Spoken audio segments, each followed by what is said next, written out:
அந்த பீட்சால வந்து மேஜரா அந்த அந்த ஹாரர் அந்த அந்த அந்த ஹவுஸ்க்குள்ள அந்த அந்த அந்த இந்த ஜம்ப் ஸ்கேர்ஸ் கிரியேட் பண்ற மொமெண்ட் இருக்குல்ல.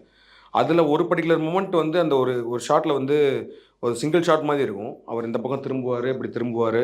அ அ ஒரு குழந்தை மட்டும் உட்காந்து ஒண்ணு பெயிண்ட் பண்ணிட்டே இருக்கும். பெயிண்ட் பண்ணிட்டு இருக்கும். விஜய் சேதுபதி கிட்டக்க வருவாரு. ஸோ கிட்டக்க வந்து டச் பண்ணி குழந்தைய கூப்பிடுவாரு. அது அது எதுவுமே திரும்பி பார்க்காம ஏதோ ஒண்ணு ஸ்கெட்ச் பண்ணிட்டே இருக்கும். அப்புறம் அந்த பக்கம் கை காட்டும். ஸோ அவர் இந்த பக்கம் திரும்புவாரு. ஸோ அந்த டார்ச் மட்டும் வச்சு தான் ஷூட் பண்ணுவாங்க. ஸோ திரும்பும்போது அந்த குழந்தை வந்து அந்த லைட்லேருந்து போயிரும். ஸோ அந்த பக்கம் திரும்பி பார்ப்பாரு. யாரும் இல்லைன்னு சொன்னா திரும்ப அந்த குழந்தைக்கு டார்ச் அடிப்பாரு. அது திரும்ப அந்த சைடு காட்டும். இந்த பக்கம் திரும்பிட்டு திரும்பி பார்த்தா பாபி இருப்பான். அந்த ஒரு ஒரு ஒரு ஹாரர் ஃபேஸ்ல இருந்தா அப்படி கத்துவான். கத்துனோனே இவரு போவார்.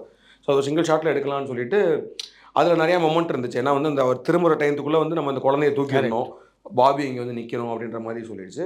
ஸோ அந்த மொமெண்ட் ஒண்ணு எடுத்துட்டு இருக்கும்போது, ஆக்சுவலி பாபி வந்து கத்தம்போது, கோபியும் கத்திட்டாரு. ஆக்சுவலி அந்த எடுக்கும்போது, ஷிட்! அப்படின்ற மாரி ஏதோ ஒண்ணு கத்துனாரு. அது நல்லா ஞாபகம் இருக்கு. அப்பா அப்ப ஒர்க் ஆகும் அப்படின்ற மாரி இருந்துச்சு. ஸோ நெறைய மொமெண்ட்